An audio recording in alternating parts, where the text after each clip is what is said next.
Captain Jake Morrison walked through the long hallway of the Galaxy Council building. His boots made soft sounds on the smooth floor. The walls were made of some kind of crystal that glowed with a soft blue light. He had been to this place many times before, but today felt different. Today felt final. The Galaxy Council building was huge. It sat on the planet Nexus Prime, right in the center of the galaxy. 12 different alien races had their leaders here.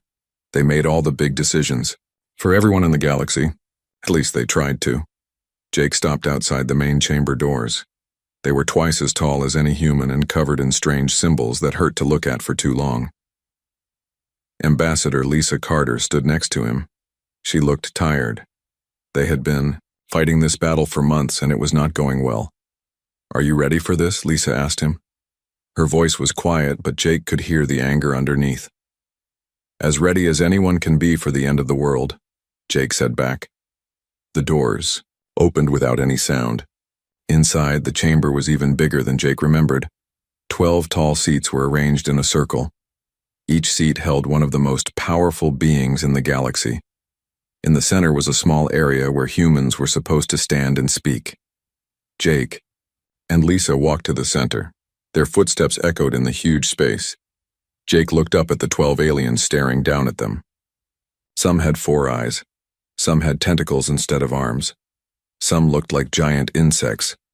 But they all had one thing in common. They all looked at humans like they were something dirty. Prime Counselor Vexthal sat in the biggest chair. He was from the Zeltharian Empire. His people looked like tall lizards with too many teeth. He had been the one pushing hardest for these new rules about humans. "The Council has made its decision," Vexthal said. His voice came out as a hiss through his sharp teeth. "The human species has grown too quickly. You have become too strong too fast. This cannot be allowed." Lisa stepped forward. "What exactly are you saying?" Another alien spoke up. This one was from the Corvin hegemony. It looked like a giant crab with glowing eyes. "We are saying that humans must stop growing. No more new colonies. No more new ships. No more new weapons. And if we refuse?" Jake asked. "Then we will make you stop," Vexthal said simply. Jake felt his hands turn into fists. 300 years ago, humans had first met aliens. It had been the greatest day in human history. Finally, they were not alone in the universe. Finally, they could join a bigger community of thinking beings. But it had not worked out the way humans hoped. At first, the aliens had seemed friendly. They taught humans about space travel. They showed them how to build better computers and medicine. They helped humans spread to other planets around other stars. But as humans got better at these things, the aliens got worried.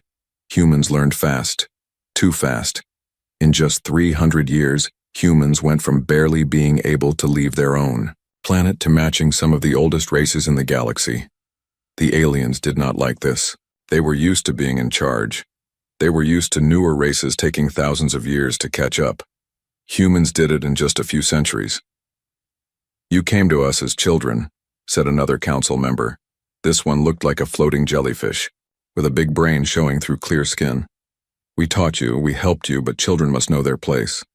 "We are not children anymore," Lisa said. Her voice was getting louder. "No," Vexthal agreed. "You are not. You are something worse. You are a threat." Jake looked around the chamber. Every alien face showed the same thing. Fear. They were afraid of humans. Not because humans had attacked anyone, not because humans had broken any laws. They were afraid because humans might become stronger than them.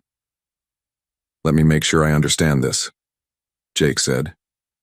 "You want us to stop building new ships, stop making new colonies, stop growing as a people, all because we learned the things you taught us too well." "Exactly," Vexthal said. "And if we do not agree to this, you will attack us. We will do what we must to protect galactic peace," the crab-like alien said. Lisa laughed, but it was not a happy sound. "Galactic peace. Is that what you call it when 12 old races keep everyone else under their control?" "We have kept order for 10,000 years, Vexthal said. His voice was getting angry now. "We know what is best." "For you, maybe, Jake." said. But not for us. The floating jellyfish alien moved closer. Humans are dangerous. You think differently than other races. You solve problems in ways that should not work. You fight wars in ways that make no sense. You are unpredictable. Thank you, Jake said with a smile. It was not meant as a compliment. Lisa stepped forward again. We have followed every law. We have kept every treaty. We have been good members of this council. But that is not enough for you, is it? You want us to stay weak so you can stay strong. We want you to know your place, Vexthul said. Our place, Jake repeated. I see. The chamber got very quiet. Jake could hear his own heart beating. This was the moment everything would change. There was no going back after this. The Terran Federation formally withdraws from the Galacxy Council, Lisa announced. Her voice was clear and strong. The reaction was immediate. Several aliens started making loud noises. Some were clicks, some were roars, some were sounds humans did not have words for. But they all meant the same thing. Shock. You cannot do this, Vexthul said, standing up from his chair. No race has ever left the council. There is a first time for everything, Jake said. You will not survive without our protection, another alien said. The galaxy is full of dangers, pirates, slavers, hostile species. You need us. Maybe, Lisa said, but we would rather face those dangers as free beings than live safely as your pets. Vexthul's 4 eyes were all focused on Jake now. You think you are strong. You think your species is special. But you are nothing. Just another young race that got too proud too quickly. We have seen it before. Have you? Jake asked. I do not think you have seen anything like us before. We will give you one more chance, Vexthul said. Accept our terms, submit to our authority, or face the consequences. Jake looked at Lisa. She nodded. They had talked about this moment many times. They knew what they had to do. We have made our choice, Jake said. Humanity stands alone. Then humanity will fall alone, Vexthul said. Jake smiled. It was not a nice smile. We will see about that. He turned and walked toward the door. Lisa followed him. Behind them, the aliens were still making angry noises. But Jake did not look back. Outside the chamber, Lisa grabbed his arm. Do you think we just made the biggest mistake in human history? Jake looked back at the crystal doors. Through them, he could still hear the aliens arguing about what to do next. Maybe, he said. But I would rather make our own mistakes than live by their rules. They walked back down the long hallway. Their footsteps echoed in the empty space. Jake knew that by tomorrow every human colony would know what happened here. Some would be scared. Some would be angry. But all of them would be free. The day humanity left the Galacxy Council was about to become the day the universe learned something, knew about the small blue planet and its stubborn people. Admiral Peter Hayes was drinking his morning coffee when the message arrived. He was on his ship, the Titan, floating in space near the Centauri colonies. The coffee was real Earth coffee, not the fake stuff they made on most colonies. It was one of the few luxuries he allowed himself. The message light blinked red on his desk. Red meant it was important. Very important. Peter set down his coffee cup and pressed the button. A hologram appeared in the air above his desk. It was Lisa Carter, the human ambassador. She looked tired and angry. Admiral Hayes, the hologram said. Operation Exodus is now active. Humanity stands alone. The message was short, but Peter understood what it meant. For 20 years, human military leaders had been preparing for this day. They had hoped it would never come, but they had known it might.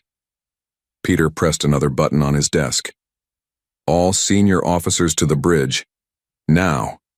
Within minutes, his staff was gathered around the main table on the ship's bridge. Peter looked at each face. These were good people. Smart people. People who had spent their whole lives serving humanity. The Galacxy Council has forced us out, Peter told them. As of today, we are on our own. Captain Ann Phillips, his second in command, leaned forward. What are our orders, sir? We follow the plan, Peter said simply. The plan had been written years ago by the smartest military minds on Earth. It had been updated and changed many times, but the basic idea was always the same. If humanity ever had to stand alone, they would be ready. Peter opened a secure channel to Earth.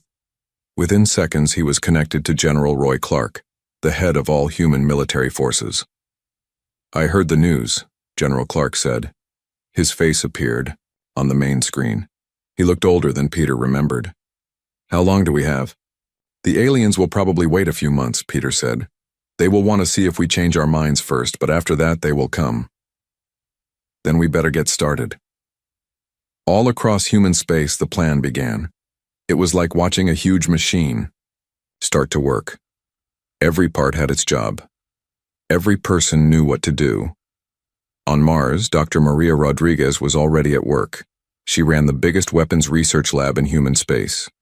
For 5 years, her team had been working on new technologies that could give humans an edge against alien weapons.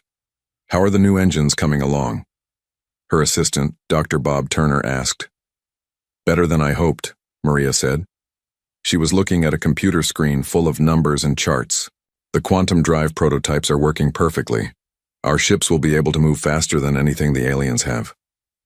"And the neural interfaces?" Maria smiled. "Even better. Captain Lewis and his test pilots are showing amazing results. When a human pilot links directly with their ship's computer, they can react in milliseconds. No alien pilot can match that."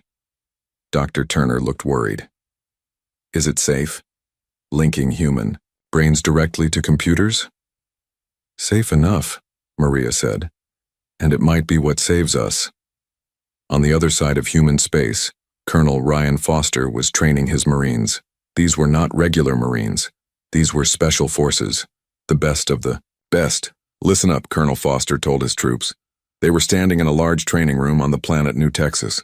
"Everything changes today. The aliens think they know how humans fight. They have watched our training videos. They have studied our old battles, but they do not know about Project Warrior." Project Warrior was the secret training program. For 10 years, human soldiers had been learning new ways to fight, ways that no alien military had ever seen. "The aliens fight like machines," Foster continued. "They follow rules. They use the same tactics over and over. But humans do not fight like machines. We adapt. We improvise. We do things that should not work, but do work anyway." One of the Marines raised her hand. "What makes you think our new tactics will work against them?" "Because we have been studying every alien military for 300 years, Foster said. "We know their weaknesses better than they do." Meanwhile, on Earth, President Karen Webb was meeting with her advisors. The situation was serious, but she was not panicking. She had been preparing for this day since she took office. "What is the status of the civilian evacuation?" she asked. "Going smoothly," replied Defense Secretary Dan Collins. "We are moving families from the outer colonies to safer planets. The aliens will probably attack our most distant settlements first. And the industrial sites? Hidden and protected. The aliens know about our main factories, but they do not know about the secret ones we built in asteroid belts and hidden moons." President Webb nodded. "What about food and supplies?" "We have enough stockpiled to last for years if needed, but I do not think it will come to that." "Why not?" Collins smiled. "Because we are not planning to hide and wait. We are planning to win." The evacuation was happening all across human space, but it was not chaotic. It was organized, planned. Families were moved to safer worlds. Important equipment was hidden in secret bases. Supply ships carried food and medicine to every human colony. On the mining station Ceres Base, Station Commander Julie Brooks was overseeing the loading of the last transport ship. Her station was too close to alien space to be safe. But she was not abandoning it, she was preparing it for war. "How many civilians are left?" she asked her deputy. "About 50. All volunteers, all essential personnel." "And the defense systems?" "Fully operational and hidden. If the aliens attack this station, they are going to get a big surprise." The transport ship sealed its doors and flew away. Julie watched it go. Soon, this part of space would be empty of human civilians. but it would not be empty of human presence. Hidden in asteroids around Ceres base were automated defense platforms. They were small and hard to detect, but they were armed with the new human weapons that could punch through alien armor, like it was paper. Captain Lewis was in his fighter testing the new neural interface system. The technology was amazing.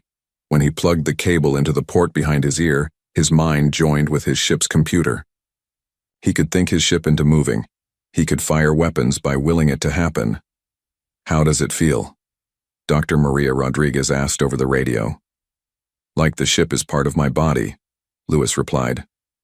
"Like I was born to fly." He put his fighter through a series of impossible moves, turns that would have crushed a normal pilot, acceleration that would have killed anyone not protected by the ship's special systems. "The aliens will not know what hit them," Lewis said. Back on Earth, in the deep, underground bunkers, teams of scientists and engineers were working around the clock. They were building new weapons, new ships, new technologies that would give humanity every possible advantage. "How long until we can mass-produce the new fighters?" General Clark asked. 6 months for full production," came the answer. "But we can start making them in small numbers right away." "Do it. We need every advantage we can get." The aliens thought they knew humans. They thought humans were just another young race that got too proud. They expected humans to panic when left alone. They expected human colonies to fight each other for resources. They expected human civilization to collapse, but they were wrong. Instead of panicking, humans worked together better than ever before. Every colony helped every other colony. Every ship carried supplies where they were needed most. Every person did their part. The aliens had united humanity against a common enemy. They had given humans something to fight for that was bigger than any individual planet or colony. They had given humans a reason to show what they could really do when they worked together. In his office on Mars, Admiral Hayes looked at the reports coming in from across human space. Everything was going according to plan. Better than planned, actually. "Sir," Captain Phillips said, "we are getting reports that some alien merchant ships have been asking questions about human defenses." "Spies?" Peter asked. "Probably. What should we do?" Peter smiled. "Let them look. Let them report back to their governments. Let them tell their leaders that humans are scared and unprepared." "But sir, that is not true." "I know," Peter said, "but it is what we want them to think." The aliens were about to learn that humanity's greatest strength was not their technology or their weapons. It was their ability to surprise everyone, including themselves, when their backs were against the wall. The preparation was complete. Now came the waiting, and then would come the test that would determine the future of humanity among the stars. Commander Beth Sullivan was drinking her morning tea when the alarm started screaming. She was on the bridge of her ship, the Defiant, orbiting the human colony of New Boston. It was supposed to be a quiet patrol mission. Nothing ever happened at New Boston. "Commander," called out Lieutenant Tom Baker from his station, "we have multiple contacts coming out of hyperspace. Big ones." Beth set down her teacup and moved to the main display screen. 12 red dots appeared on the screen. They were moving fast toward New Boston. "What do we have?" she asked. "Corvin ships," Baker replied. His voice was tense. 12 heavy cruisers, and 1 dreadnought. They are broadcasting on all frequencies." Beth's heart started beating faster. The Corvins were one of the alien races from the Galaxy Council. They looked like giant crabs with glowing red eyes. They were known for being aggressive and violent. "Put them on the main screen," Beth ordered. The screen flickered and changed. A huge crab-like face appeared. Its eyes were glowing bright red with anger. This was War Commander Thakmore. Beth had seen his picture in intelligence reports. He was one of the most dangerous Corvin officers. "Human vessels." Thakmore's voice came through the speakers. It sounded like metal scraping against stone. "You are in violation of Galaxy Council orders. Surrender immediately or be destroyed." Beth looked around her bridge. She had 30 crew members, good people with families back on Earth and the colonies. Outside her ship were 2 more human vessels. The cruiser Brave and the destroyer Swift. Together they had maybe 200 people total. The Corvin fleet had thousands. "Sir," whispered Lieutenant Baker. "What are our orders?" Beth thought about her options. She could surrender. The Corvins might let her crew live. Or she could run. Her ships were fast. They might be able to escape. But below them was New Boston. 2 million human civilians lived on that planet. Men, women, children. They had no way to defend themselves if the Corvins attacked. Beth opened a channel to the other human ships. "Captain Williams, Captain Johnson, are you ready to fight?" "Ready when you are, Commander," came Captain Williams's voice from the Brave. "Let's show these crabs what humans can do," added Captain Johnson from the Swift. Beth opened a channel back to the Corvin fleet. War Commander Thakmore's ugly face filled the screen again. "Corvin fleet," Beth said. Her voice was calm and steady. "You made 2 mistakes. First, you assumed we were still the same species you remembered. Second, you came here expecting a fight but found a war." Thakmore's laugh sounded like breaking glass. "Human fool. We have 12 heavy cruisers and a dreadnought. You have 3 small ships. This will not be a war. This will be an execution." "We shall see," Beth said. She cut the communication and turned to her crew. "All hands battle stations. Enable the neural interface systems. Activate the new engines." Around the bridge, her crew moved quickly to their positions. Each officer plugged a cable into a port behind their ear.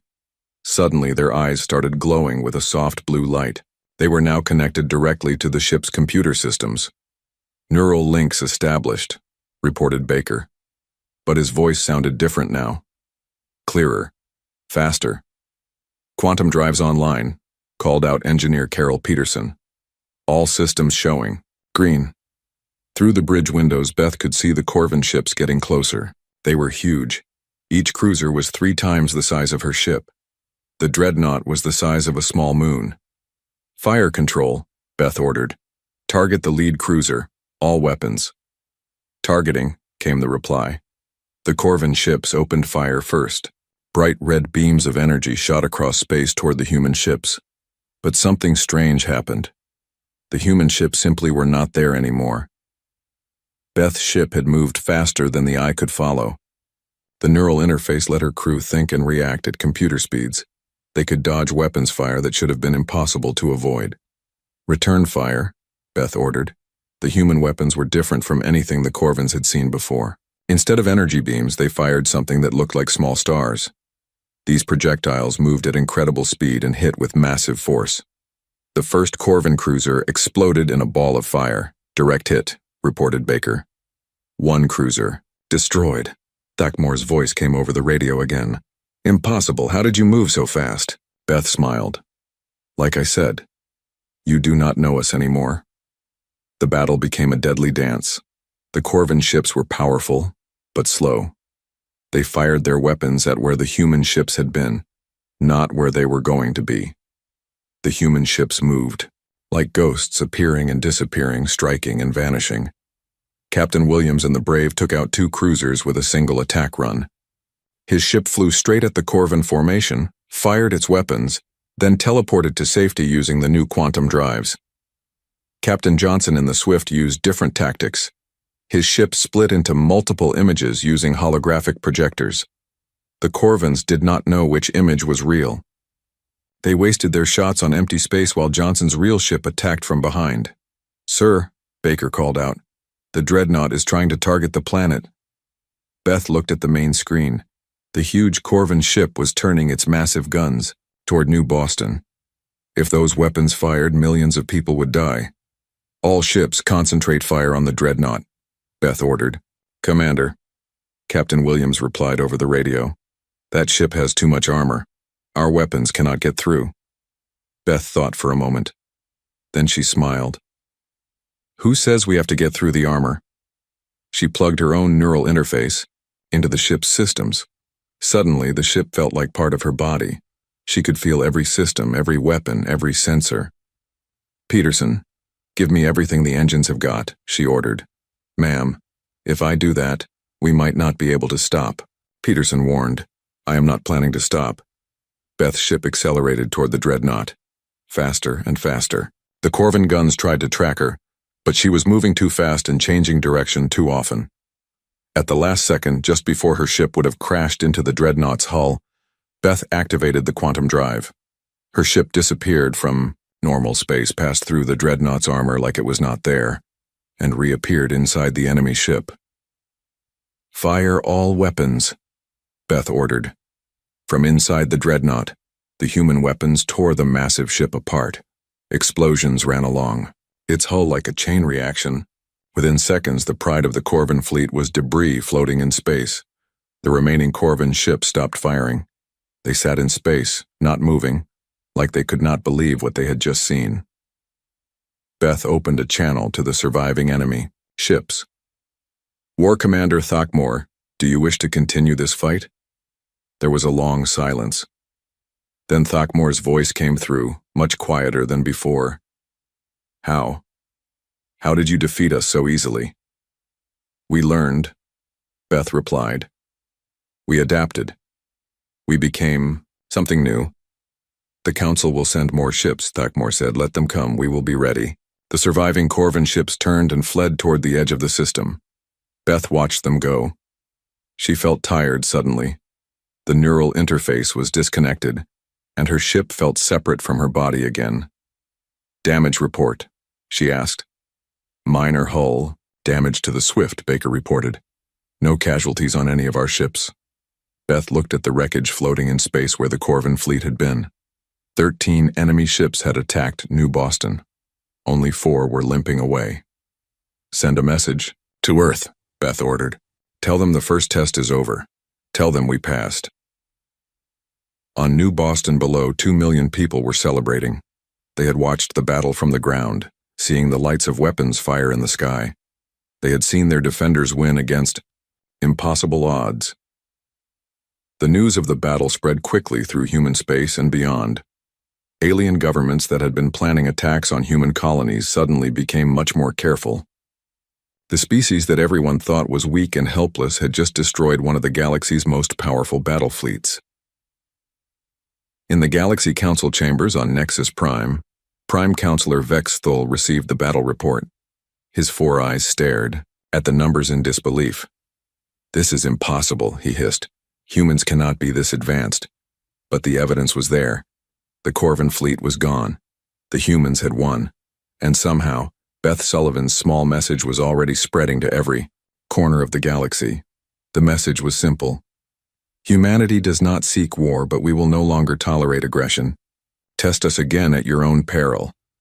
The universe was beginning to learn that the small blue planet had produced something unexpected, something dangerous, something that could fight back and win.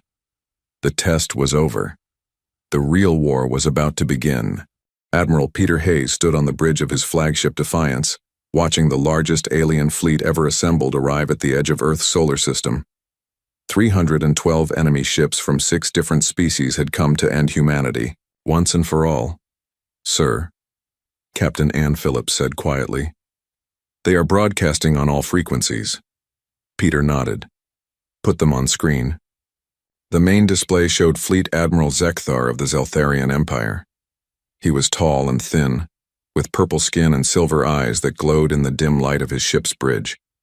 Behind him stood representatives from 5 other alien species.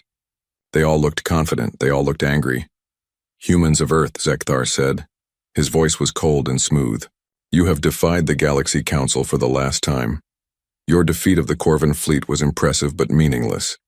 Today you face the combined might of 6 great civilizations. Surrender now, and we will make your deaths quick." Peter looked around his own bridge. He had 47 ships defending Earth. The aliens had more than 300. By any reasonable calculation, this should be a massacre. But Peter was not worried. "Open a channel," he told Phillips. The screen switched to show Peter's face. Behind him, the crew of the Defiance worked calmly at their stations. No one looked scared. No one looked desperate. "Admiral Zekthar," Peter said, "you have entered Terran space without permission. You have 30 seconds to reverse course before we consider you hostile." The alien admiral's laughter echoed through the communication system. Humans, your arrogance will be your extinction. We outnumber you 7-1. Your ships are small and weak. This is not a battle.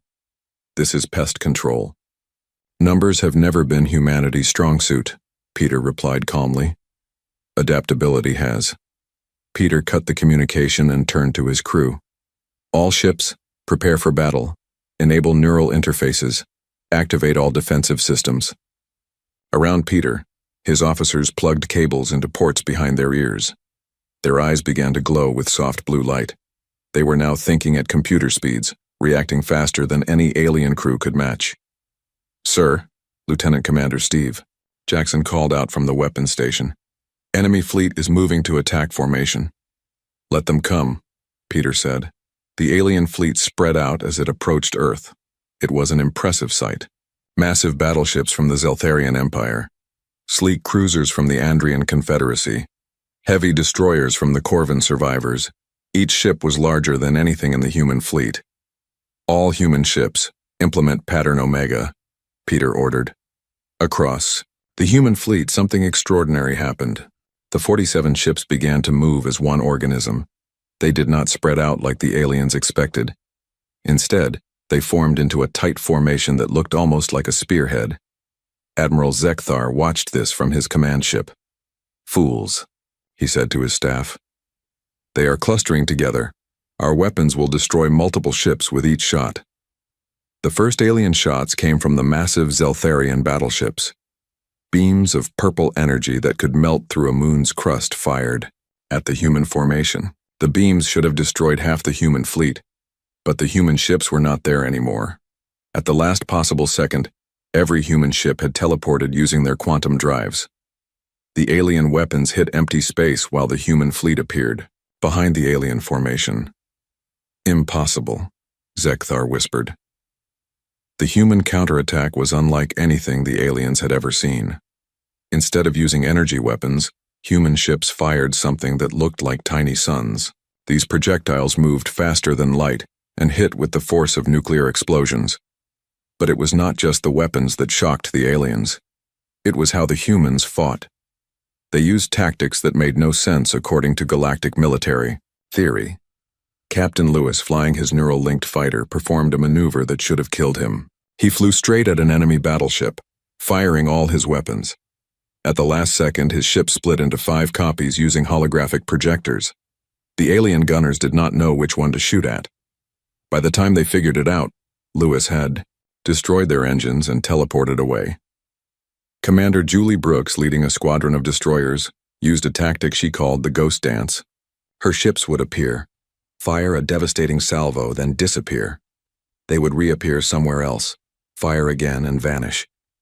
The aliens could never predict where they would strike next.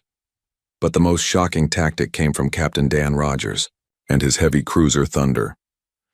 His ship flew directly into the middle of the alien formation and began broadcasting human music at maximum volume.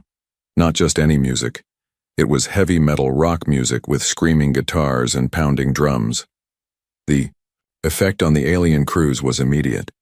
Species that communicated through sound found their communication systems jammed. Aliens with sensitive hearing began suffering physical pain. Some enemy ships actually stopped fighting just to try to block out the noise. "What is that horrible sound?" Admiral Zekthar demanded of his communications officer. "The humans call." "It music, sir. Make it stop." "I cannot, sir. They are broadcasting on all frequencies." While the aliens struggled with the music, human ships continued their deadly work. They fought with a creativity that made the aliens' careful battle plans useless. They used psychological warfare, electronic jamming, and tactics that had never been seen in galactic warfare. 36 minutes after the battle began, the tide had turned completely. Over 100 alien ships were destroyed or disabled. The human fleet had lost only 3 ships, and even those crews had escaped using the quantum teleportation system. Admiral Zekthar stared at his tactical display in horror. His great fleet was being torn apart by an enemy that should have been crushed in the first 5 minutes of battle. "Sir," his tactical officer reported, "we have lost 60% of our fleet. The humans have barely taken any damage." How is this possible? Zekthar demanded. On the Defiance, Peter Hayes was asking himself the same question about the aliens. How did these species ever conquer anyone? He wondered aloud. Sir, Captain Phillips replied, I think they always fought enemies who used the same tactics they did. They never faced anyone who fought like humans. Peter nodded. That made sense. For thousands of years, the Galaxy Council species had fought wars using the same strategies over and over. They had rules about how space battles should be fought. They had traditions about honor and proper conduct. Humans had no such traditions. They fought to win, using whatever worked. Admiral, Lieutenant Commander Jackson called out. The surviving alien ships are trying to retreat. Peter looked at the tactical display. About 80 alien ships were left, and they were turning away from Earth. They had had enough. Let them go, Peter ordered. But first, send them a message. Peter opened a channel to the fleeing alien fleet. Admiral Zekthar's face appeared on screen again, but he looked very different now. His silver eyes were wide with fear and disbelief. Admiral Zekthar, Peter said, I want you to deliver a message to the Galaxy Council. What message? Zekthar asked quietly. Tell them that this is what happens when you mistake our patience for weakness. We did not seek this war, but we will finish it. Any species that wishes peace with humanity need only ask. Those who choose war will find us ready. Zekthar nodded slowly. The Council will not forget this day. Good, Peter said. Make sure they also do not forget this. Humanity tried to be good galactic citizens. We followed your laws. We respected your authority. But you repaid our friendship with threats and attacks. Now you know what we are truly capable of. The communication ended. Peter watched the surviving alien ships jump to hyperspace, carrying news of their defeat back to their home worlds. Around Earth, the wreckage of the great alien fleet drifted in space. Pieces of ships from 6 different civilizations mixed together in expanding clouds of metal and memory. Sir, Philip said, we are receiving communications from all over human space. Every colony wants to know what happened. Tell them the truth, Peter said. Tell them that Earth is safe. Tell them that humanity has proven itself. And tell them that the real war is just beginning. Peter looked out at the stars through the bridge windows. Somewhere out there, the Galaxy Council was learning that their greatest fears about humanity had just come true. The young species from the small blue planet was not just dangerous. They were unstoppable. The Battle of Sol was over. The age of human dominance in the galaxy was about to begin. But Peter knew this was not really a victory. It was a warning, a demonstration of what humans could do when pushed too far. The aliens still had time to choose peace over continued war. He hoped they would be smart enough to make the right choice. 1 year after the Battle of Sol, Admiral Jake Morrison walked through the same crystal hallways where humanity had been rejected and threatened. But everything was different now. The Galaxy Council building on Nexus Prime felt smaller somehow. Less impressive, less frightening. Jake was no longer just a captain. After the great victory at Earth, he had been promoted to admiral and given command of the Terran Expeditionary Force. His job was to explore the galaxy and make contact with species that wanted to be friends with humanity. It had been a busy year. Behind Jake walked Ambassador Lisa Carter. She too had a new title. She was now the first speaker for the Terran Alliance. The Terran Alliance was much bigger than just Earth and its colonies. It now included dozens of other species who had joined with humanity. The first to join had been the Andrian people. They looked like tall, thin humans with blue skin and 4 arms. For centuries, they had been treated as second-class citizens by the Galaxy Council. When humanity offered them friendship as equals, they accepted immediately. The Orion mining collectives came next. These were groups of different species who worked together to mine asteroids and planets. The Galaxy Council had taxed them heavily and given them no voice in government. The Terran Alliance offered them protection and fair trade agreements. They joined within a week. Soon more species were asking to join, not because humanity conquered them, but because humanity offered something the Galaxy Council never had: a chance to be partners instead of servants. "Are you ready for this?" Lisa asked Jake as they approached the main chamber doors. "As ready as anyone can be to watch an empire fall," Jake replied. The chamber doors opened, but the scene inside was very different from a year ago. Half of the 12 great seats were empty. The Corvan representative was gone. His people had surrendered after losing 3 more fleets to human forces. The Andrian seat was empty because they had joined the Terran Alliance. Several other species had either joined humanity or simply stopped coming to council meetings. Prime Counselor Vexthal sat in his chair, but he looked much older than before. His 4 eyes were dim and tired. The proud, arrogant alien who had threatened humanity was gone. In his place was a defeated being who knew his time was ending. "Ambassador Carter," Vexthal said. His voice was quiet now, not the loud hiss it had been before. "You have returned?"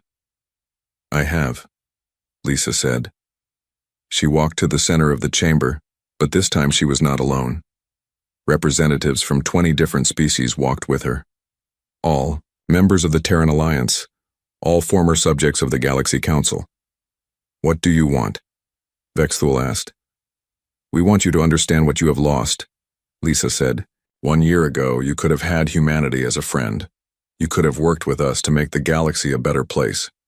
Instead, you chose fear and hatred." Jake stepped forward. "Look around this chamber, Vexthal.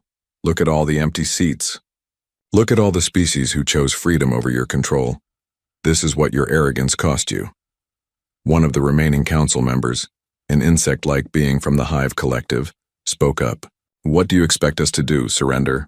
Admit defeat?" "We expect you to learn," Lisa said. "The galaxy is changing. The old ways of doing things are ending. You can either change with it or be left behind." Vexthal stood up slowly from his chair. "What are you offering?" "Peace," Jake said simply.